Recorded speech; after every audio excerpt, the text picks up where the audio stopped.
कवि कविता और काव्यभूमि उद्घाटित मानसिंह साहित्य संसदर कविता कव्यशाला और मानसिंह साहित्य संसदर 65तम कविता आसर अनुष्ठित समकालीन कविता वास्तवता सत्य और स्वाधीन चिंतन को ग्रहण कर प्रकाश पाइबा उचित बोली मानसिंह साहित्य संसद नंदला द्वारा पुरीर संस्कृत भवन में आयोजित सारस्वत समारोह में विशिष्ट वक्ता माने मत प्रकाश करिसेंति। कवि कविता और काव्यभूमि शीर्षक एक दिवसीय कवि कर्मशाला और कविता पाठोत्सव पुरी ठारे राज्यर शताधिक युव कवि मानक समावेश अनुष्ठित होता। यह कार्यक्रम को उद्घाटन कर चंद्रशेखर महांती युव कवि मानक सत्यनिष्ठ भितर कविता लिखा आह्वान कर विष्णु प्रसाद दलई पौरोहित्य यह कार्यक्रम में मुख्य अतिथि डॉ दिलीप कुमार स्वाई चंडेश्वर महापात्र प्रोफेसर सरोजिनी बराई डॉ लक्ष्मी नारायण दास अध्यापक सत्यनारायण दलाई आदि वक्ता माने जोगदे ओडिया काव्य परंपरा सहित समकालीन कवि माने परिचित होई कविता रचना क्षेत्र में निजस्व परिचय सृष्टि करने आह्वान देछंती। निज परंपरा संस्कृति और मानवीय संघर्ष को कवितार रूप देले ताहा अधिक प्राणवंत होइथाय बोली वक्ता माने कहिथिले। यह कार्यक्रम में युव कवि मानक द्वारा कविता पठन कार्यक्रम अनुष्ठित होता। कवि शिवानी जेना और प्रियंका प्रियदर्शनी राय यहां संयोजना करथिबा बेले काव्य अतिथि रूपे इंजीनियर मीनकेतन मिश्र सन्यासी नायक कामदेव महाराणा श्वेता राउत देवराज जेना प्रमुख सुरचित कविता पाठ करने सहित समकालीन कविता संपर्क में निजस्व वक्तव्य प्रदान करथिले। मानसिंह साहित्य तरफ उदीयमान लेखक भाव में गौरवप्रिया दास शिवानी जेना प्रियंका प्रियदर्शनी राय ऐश्वर्या मिश्र चिन्मयी प्रधान सीमा स्वाई डॉ नकुल साहू तुलसीराम मेहर सौम्यरंजन मल्लिक राजकिशोर नायक समीर नायक को मानपत्र उत्तर सहित संबर्धना प्रदान करा संपादक ललित कुमार स्वाई संपूर्ण कार्यक्रम को संयोजना और परिचालना करथिबा बेले प्रियदर्शनी साहू राधा मोहन पूजा हरि गगन प्रधान मनोज बारिक सुमंत स्वाई कल्याण स्वाई आदि सहयोग करथिले। मानसिंह साहित्य संसद प्रतिवर्ष ग्रीष्म अवसर में पुरी ठारे युवक लेखक सम्मेलन में एहार समस्त दायित्व प्रतिपादन करिबो बोली संपादक ललित कुमार स्वाई घोषणा करथिले।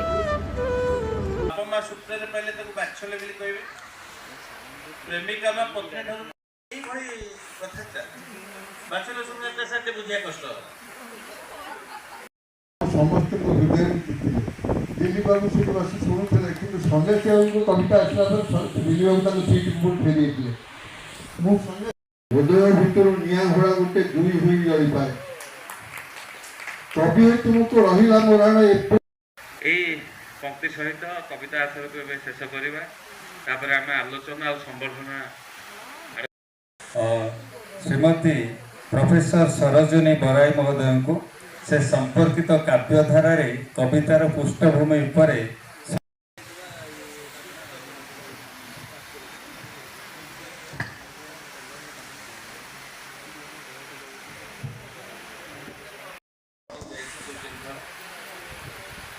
आज मानसिंह साहित्य संसद सभापति संपादक आमर अनुरोध रक्षा कर पूरी अनुष्ठान प्रति मोर कृतज्ञता और धन्यवाद प्रदान कर मंच में बसुवा समस्त गुरुत्वपूर्ण साहित्यिक और गुणी मनुष्य नमस्कार। अरे मु अच्छी मान कैमेरा कौन है आसुन मु अच्छी प्रपन्नाथ विनाशन राहिमा पुंडरीकाक्ष पतित भवसार नमो विश्वपिता हे विश्व विधाता ऋषि मुनि जपाद वंदित से ही इच्छा बिना किसी हुए नहले मानसिंह साहित्य संसद नंदला एवं ये कार्यक्रम जो मान जो आज एठारे अनुष्ठित होइछि निश्चित भाव तो आम अनुष्ठान पत्र झड़ा दे निज शरीर को सबुज रंगर शाढ़ी रे ढांकी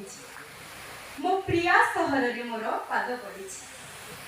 प्रेम आकाश वर्षा मंदाकिनी प्राय झरी ता सहरर गलिकंदी रे रजनीगंधा फुटी समीरण से फूलर बास्ना आनी ता जीवन रे मादकता भरी मो प्रिया सहर रे मोर पाद पड़ी शेष श्रावणर मोतीबिंदुरे मो देहर मो प्रियर स्पर्श को खोजुछि मो प्रिया सहर रे मोर पाद पड़िछि मो प्रिया सहर रे मोर पाद पड़िछि। आज कवि कविता काव्यभूमि कविता अदिने फगुण मने मोर रंग भरे तुम्हें हसीदेले तुम्हें थरे डाकिदेले हृदय कवाट आपे तुम्हें चाहि हसीदेले तुम्हें कवितार पंक्ति से महाकाव्य बनी जाए प्रथमा द्वितीय तृतीय सब बाहर पड़ो अष्टम श्रेणी बही बाहर पब्लिशर पहुँचे कि आप जानतु मैडम मिनती मैडम आमर जेनेरेशन बहुत पछे रही आप आउ थे जन्म हो आउ थे कवि हे ना ताले एबे जति गोटे माँ कनसीव कर पब्लिशर जाई पहुँचे ताकरे आप कनसीव कर कवि हम आप कविता लिखते बही पढ़ते आप कविता जी छापी दे तार पुरस्कार पाइबे 2000 टका यही गोटे चालाकी ये गोटे हिप्पी घूरे सभ्यतार आप 40 वर्ष धरी साहित्य करें आई डोंट नो मुझे बुझीपारुनी गोटे साहित्य कौन दिनकर कथा खबर नंदना सहर में कि नंदना ग्राम मुझे रही शिक्षकता कली अध्यापक कली 30 वर्ष काल 30 वर्ष काल बहुत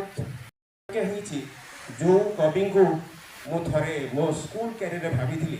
मुझे रास्ता देखिए प्राय 30 वर्ष जाइए निजक उल्लसित प्रफुल्लित भावी आज आपण मान सामने से मायाधर मानसिक स्मृति से संसद जो पालन करुँची जो कविता कवि आशर से भी आज संयोग स्थापन करी आपण मान सहित से मायाधर मानसिक प्रेम मायाधर मानसिक स्रोतर मायाधर मानसिक से जो कवितार जो ज्ञानदीपं नमस्तुते शुभं करितु कल्याणम् आरोग्यं सुख संपद वेशबुद्धि विनाशाय दीपं ज्योति नमस्तुते ओं खर्वं स्वं तनु गजेन्द्रवदनं लोम्बोदरं सुन्दरं पश्यदन् मधुगन्धं लब्धव्यालोगण्डस्थलं दन्ताघाते विदारी तारिरुधिनि सिन्दूरसभाकरं वन्दे षडसुतसुतं ओं गणपति सिद्धिपदं कामुदम्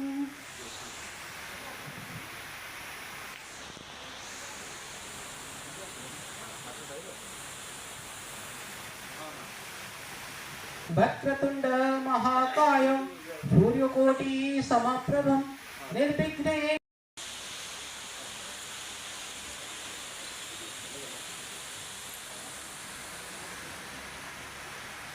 सुख घंटागर सुनेली स्वप्न सजाए सुख सागर रे बुड़ी बुड़ी केबे अष्टरत्न को गोटाए भावनाटी एक असरती पथ चाली चाली सरे नाही भावनाटी एक अजना बाटोई बाट बणा हेउथाई भावनाटी केबे दुखर गंठिली बोहिले सरई नाही भांगी दिए बल करई दुर्बल आखि लुह सुखे नाही भावनाटी केबे कुबेर साजई केबे दांडरे फकीर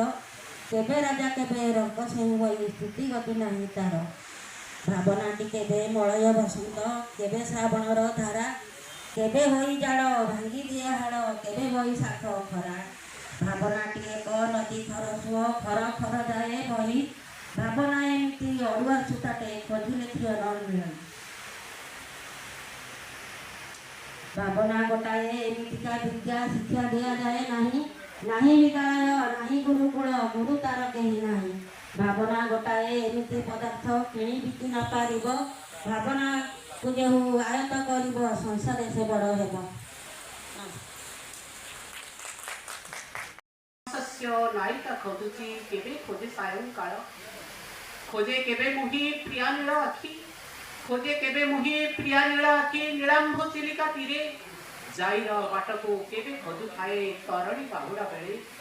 हंस कलरब खोजई मो पुणी हंस कलरब खोजई मो मुनि नळबन इलाकारे जन्म रातिर रजत मायाको खोजु थाए पुण्यमिरे खोजु थाए पुण्यमिरे धर्षिता चिलिका दुख खोजे पुणी धर्षिता चिलिका दुख खोजे पुणी पुणी माछरंका पक्षी ठारे चढ़े हगार रूप लावण्य को भावी थाए सपन रे स्तब्ध हुए शब्द हुए मुहि देखी दुखता जातना नील लुहे जल राशि दोषर वर्णा पक्षी रक्ते लोहित से आदि लेलिहान पक्षी रक्ते लोहित से आदि लेलिहान बदलिची सभ्यता सौंदर्यर चोक्ति व्याध साजी स्वाद लोभी ए मानव जाति व्याध साजी स्वाद लोभी ए मानव जाति लुटिची से चिलिकार अपद्य संपत्ति लुटिची से चिलिकार अपद्य संपत्ति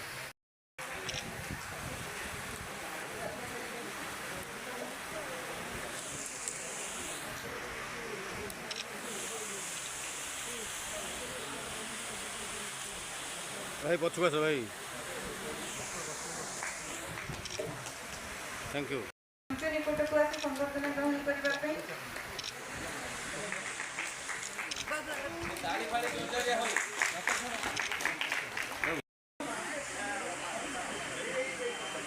ଐଶ୍ୱର୍ଯ୍ୟ ମିଶ୍ରଙ୍କ ପରେ ସମ୍ବର୍ଦ୍ଧନା ଗ୍ରହଣ କରିବେ ଚିନ୍ମୟୀ ପ୍ରଧାନ।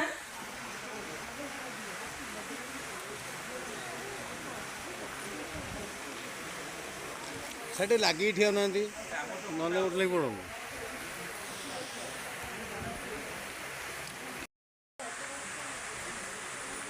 ଜଲ୍ଦି ଟିକେ ବୁଲିଯାଅ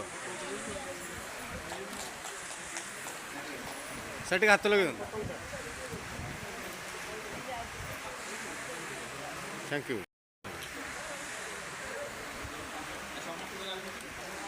ସେଇ ଆସୁନାହାନ୍ତି।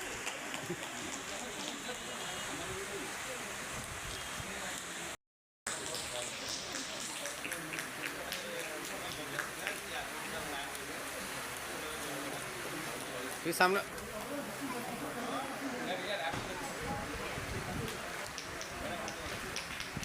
सर सामने को फोटो उठा तुम से कौन दब सी तो नब सी कर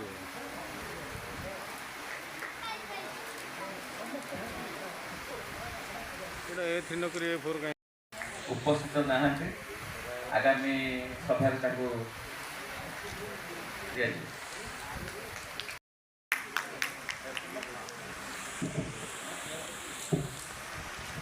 ଉତ୍ତରୀ ପଡ଼ିଗଲେ ହେଇଗଲା।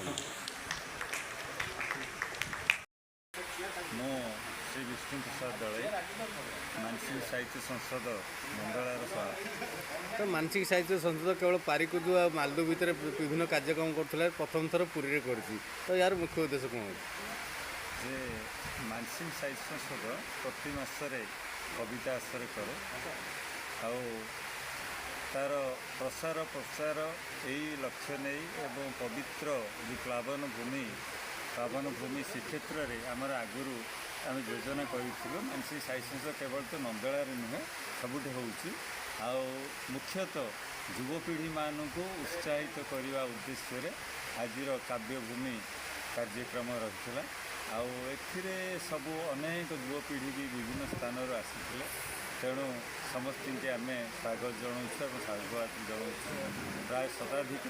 କବି କବୟିତ୍ରୀ କବିତା ପାଠ କରୁଛନ୍ତି। ତ ଆଜିର ଯେଉଁ କାର୍ଯ୍ୟକ୍ରମ ଏତେ ସୁନ୍ଦର ଭାବେ ହେଲା ଏ ଶ୍ରେୟ କାହାକୁ ଦେବେ? ଶ୍ରେୟ ନିଶ୍ଚିତ ଭାବରେ ଆମ ସମ୍ପାଦକ ଲଳିତ ସ୍ୱାଇଁ ରହିବେ ଏବଂ ଆମର ଡକ୍ଟର ଦିଲ୍ଲୀପ ସ୍ୱାଇଁ ରହିବେ SS କଲେଜ ଓଡ଼ିଆ ବିଭାଗ ଅଧ୍ୟାପକ ସେମାନେ ନିଶ୍ଚିତ ଭାବରେ ରହିବେ ଆଉ ସର୍ବୋପରି ନିଶ୍ଚିତ ଯେମିତି ଶ୍ରୋତା ନଥିଲେ ବକ୍ତାର ମୂଲ୍ୟ ନାହିଁ କବିମାନଙ୍କୁ ଦେବି ନୂତନ ଆଗ ଧାଡ଼ିର କବିମାନଙ୍କୁ ଦେବି ଆମର ସବୁ କର୍ମକର୍ତ୍ତାଙ୍କୁ ନିଶ୍ଚିତ ଭାବରେ ଦେବି। ମୁଁ ଡକ୍ଟର ଦିଲ୍ଲୀପ କୁମାର ସ୍ୱାଇଁ ଓଡ଼ିଆ ବିଭାଗର ମୁଖ୍ୟ ଅଛି ଶ୍ୟାମଳ ଚନ୍ଦ୍ରଶେଖର ସୁବିଶେଷର ମହାଦେବ। ତ ଆଜି ଯେଉଁ ମାନସିକ ସାହିତ୍ୟ ସଂସଦ ପକ୍ଷରୁ ଆଜି ଯେଉଁ କାର୍ଯ୍ୟକ୍ରମ କରୁଥିଲା ଯୁବ ପ୍ରତିଭାମାନଙ୍କୁ ସମ୍ମାନିତ କରାଗଲା ଏବଂ ଗୋଟେ କବିତା ଆସର ଏବଂ କାବ୍ୟଭୂମି କାର୍ଯ୍ୟକ୍ରମ ଚାଲିଥିଲା କ'ଣ କହିବେ ତାପରେ? ମାନସିଂ ସାହିତ୍ୟ ସଂସଦ ପ୍ରତିବର୍ଷ 2-3ଟି ସାହିତ୍ୟ ସଂସଦ ନନ୍ଦଳାରେ କରନ୍ତି ମାନସିଂଙ୍କ ଜନ୍ମପୀଠ କିନ୍ତୁ ଇଏ ଗୋଟେ ଅଭିନବ ପ୍ରୟାସ ହେଲା ସେମାନେ ପୁରୀରେ କଲେ ଏବଂ ଗ୍ରୀଷ୍ମ ଅବକାଶ ଆରମ୍ଭ ହେବାକୁ ଯାଉଛି ଏଠି ଅନେକ ତରୁଣ କବିମାନେ ଆସିଲେ ଯେଉଁମାନେ କି କବିତା ପଢ଼ିଲେ ସେ କବିତାରୁ ଆମେ ସମକାଳୀନ କବିତାର ସ୍ୱର ବିଷୟରେ ଜାଣିଲେ ଏବଂ ଏଇଟା ପ୍ରକୃତରେ ଗୋଟେ କାର୍ଯ୍ୟକ୍ରମ ଥିଲା ସମକାଳୀନ କବିମାନଙ୍କୁ ଉତ୍ସାହିତ କରିବା ପାଇଁ। ସେଥିପାଇଁ କବି କବିତା ଓ ତା'ର କାବ୍ୟଭୂମି ବିଷୟରେ ଗୋଟେ ଆଲୋଚନା ଚକ୍ର ଥିଲା। ଓଡ଼ିଶାର କୋଣ ଅନୁକୋଣରୁ ଶତାଧିକ କବି କବିତା ପାଠ କଲେ ଏବଂ ଏଠି ଉତ୍କୃଷ୍ଟ ବକ୍ତାମାନେ ଥିଲେ, ସେମାନେ କବିତା ବିଷୟରେ ଆଲୋଚନା କରାଗଲା ଏବଂ ସେମାନଙ୍କୁ କୁହାଗଲା ଯେ ସେମାନେ ଯେଉଁ ଜୀବନ ଭୋଗୁଛନ୍ତି, ଯେଉଁ ସମୟ କାଳଖଣ୍ଡରେ ସେମାନେ ବଞ୍ଚୁଛନ୍ତି, ସେସବୁ ପ୍ରସଙ୍ଗକୁ ନେଇ ବାସ୍ତବ କବିତା ରଚନା କରନ୍ତୁ, ଯେଉଁ କବିତା ଫଳରେ ଦେଶର ଜାତିର ସର୍ବବିଧ ବିକାଶ ହୋଇପାରିବ ଏବଂ କବିତା ମାନବ ସମାଜର ସମୃଦ୍ଧିରେ ସହାୟକ ହୋଇପାରିବ। ତ ଦୀର୍ଘ ବର୍ଷ ତଳକୁ ଗଲେ ବର୍ତ୍ତମାନ ଯେଉଁମାନେ କାଗଜ କଲମରେ କବିତା ଲେଖୁଥିଲେ, ବର୍ତ୍ତମାନ ଆଜିକା ଦିନର ଯୁବ ସମାଜ ମୋବାଇଲରେ ବ୍ୟସ୍ତ ରହୁଛନ୍ତି, ଖଣ୍ଡେ ବହି ଖୋଲିବା ବ୍ୟସ୍ତ। ତେଣୁ ମୋବାଇଲରେ ଯେଉଁ ବ୍ୟସ୍ତ ରହୁଛନ୍ତି ସେମାନଙ୍କୁ କିଭଳି ଆହ୍ୱାନ କରିବେ କବିତା ପ୍ରତି ଆଗ୍ରହ କରିବା ପାଇଁ? ये गोटे प्रसंग जहाँ आम कौन आज जेनजी मैंने साधारणतः मोबाइल धरिकी कविता लिखुंट मोबाइल कविता पढ़ुं बड़ कथाटा हूँ पढ़ा द्वारा मोबाइल कविता पढ़ा द्वारा कवितार जो आवृत्ति कलाटी थाए आवृत्तिगत वैचित्र थाए कविता आप जहाँ लिखते कि आवृत्तिटा जब सुंदर है गोटे से पाठक श्रोता को मोहित करूला। ये मोबाइल पढ़ा द्वारा आवृत्ति में बहुत बाधा सृष्टि होती कविता तार कलाभूषण के हर और कविता को कागज लिखले कौन होता ना आप बारंबार तक काटिपारे लिखिपारे कौन कविता फास्ट हैंड रे एकाथर लिखा जा पार जो मैंने कहते कविता गोटे ईश्वर दत्त मोर गोटे प्रेरणा आसला लिखिदेली ये कथा 100% सत कथा नुह। हाँ आप प्रेरित हो पारती किंतु जो शब्दर व्यवहार कर छंदर व्यवहार कर भावर व्यवहार कर आपन को बारंबार कविता भितर को जा काम करा पड़ो जोटा कि मोबाइल रे संभव होने फल कविता पाठकीयता हो। अच्छा आजिका दिन में ओडिया संस्कृति परंपरा मार जो आगवली डाक थिला जो खुशी डाकुला बाड़ी बुड़ार जो गोटे शब्द बर्तमान ओडिया संस्कृति से लिभिगला माँ बापा डाक भी लिभिगला कौन कहते हैं बर्तमान भाषा है डिजिटल लैंग्वेज जहाँ आम संकरी भाषा भी कहूँ आप हिंदी बंगला उर्दू ओडिया सबूर गोटे समन्वय और ये भाषा आंचलिक भाषार प्रभाव खूब बेसी बर्तमान डिजिटल लैंग्वेज को हम व्यवहार करें आम इमोशन बदल इमोजी को कवितार व्यवहार करें यहाँ हूँ सब दुर्भाग्य आपणकर जो भाषा को फकीरमन प्रचलन करुले जो भाषा आज भी गप कथा साहित्य अच्छी से भाषा कविता भितर को आसीपारे या व्यवहार करुवा कवि मैंने हुए तो कवितार निर्वापित हो गले कविता लिखा बंद करदे किंतु से समय जो भाषा बौर भाषा गाँव भाषा दांडर भाषा जो दांडा भाषा को लेकिन दांडी गीत लिखुते शारदा दास से दांडर भाषा क्रमशः लोप पाइक जाऊँगी या आम गोटे दुर्भाग्य वर्तमान पीढ़ी ओडिया शब्द भंडार विषय सचेतन होना से सबू जे काव्य भाषा ये कथा को आज पीढ़ी कवितार प्रयोग कर तो से परंपरा को नेउटी आने आप कि आह्वान करेंगे से परंपरा को नेउटी आने कर्मशालार आवश्यकता अच्छी आज जो कार्यक्रम है से गोटे कार्यक्रम आम कहलु कवि मान गाँव को से जातु जीवन खोजतु बापा भाई की खोजतु गान कियारी की जातु तो गाँ को गले ही गाँव भाषा आसो तुंडर भाषा आसो कविता केवे बेडरूम रे क्लासरूम रे ड्रॉइंग रूम रे लिखा जाए ना कविता को लिखा गले आम खरा वर्षा शीत काकर विजेज पड़ो और लोक सहित संपृक्त हो से प्रेरणा आज कवि मान दिया जाए। धन्यवाद सर परिचय दिंतु मु ललित कुमार स्वाई संपादक मानसिंह साहित्य संसद। तो ये मानसिक साहित्य संसद आज जो वार्षिक उत्सव पालन कराई महाआडम्बर पुरी में प्रथम थर कर तो कौन अच्छी मुख्य उद्देश्य एरा वार्षिक उत्सव यह हूँ कवि कविता और काव्यभूमि मुख्य उद्देश्य है उत्तर आधुनिक काव्यधारा संपर्क में युवपीढ़ी मान सूचना देवा नुआ नुआ कविता लिखापी उत्साहित करवा एवं युव साहित्यिक मान संबर्धना दे प्रोत्साहन देवा ये मुख्य उद्देश्य। तो आज देखा मिलला जे बर्तमान जिते पुरी जिते साहित्य आश्रय होची तो समस्त पुराणा लोक देखा मिले कि आपंकर आज कार्यक्रम माने बहुत कम बयसर पिला 19 ରୁ 25 वर्षर पिला माने बहुत निज निजर कविता आश्रय भाग नहीं बहुत प्रोत्साहन दिया कौन कहे मानसिंह साहित्य संसद सब चेष्टा करे नुआ नुआ कवि सृष्टि करने जार प्रतिफलन आज देखा मिली पाखापाखि 200 ऊर्ध्व आमर नुआ कवि सृष्टि है आम सब चेष्टा करूँ ओडिया साहित्य को युवपीढ़ी को दबा नुआ नुआ कवि या आजिकल युव प्रतिभा कागज कलम छाड़ी मोबाइल रे व्यस्त तो मोबाइल रे किभली आसी काव्य कविता एवं कागज मोबाइल जगतीकरण यह गोटे प्रभाव मोबाइल कविता गुड़ाक आसा फल आम कविता गुड़ाक बहुत लोक पाखे पहुँची पार्टी आम रेक्टिफाई कर कविता गुड़ाक भल कविता भी रोचे तो खांटी ओडिया रे कह गले आउ शुणा मिलनी बो रोसई गेल बसर बाड़ी पड़ा डाक उठी जाइए तो सेटा जो मम्मी डैडी छाड़ी पिला माने केमती आज आगु को बापा बो डाकिबे एवं सेही बाड़ी पड़ा शब्द पुणी आसीबो आपण संगठन माध्यम किभली कहबे ନା ଆମ ସଂଗଠନ ପୁରୁଣା ଐତିହ୍ୟ ସଂସ୍କୃତିକୁ ବଞ୍ଚେଇ ରଖିଛି। ଆମେ ସବୁବେଳେ ଚେଷ୍ଟା କରୁ ଗାଁର ମାଟି, ଗାଁର ବାସ୍ନା, ଗାଁର ପାଣି ପବନ ସମସ୍ତଙ୍କ ଅନ୍ତର ଭିତରେ ରହୁ। ଯାହା ବାହାରି ଯାଇଛି ତାକୁ ପୁନଃତଃ ଗ୍ରାମମୁଖୀ କରିବା,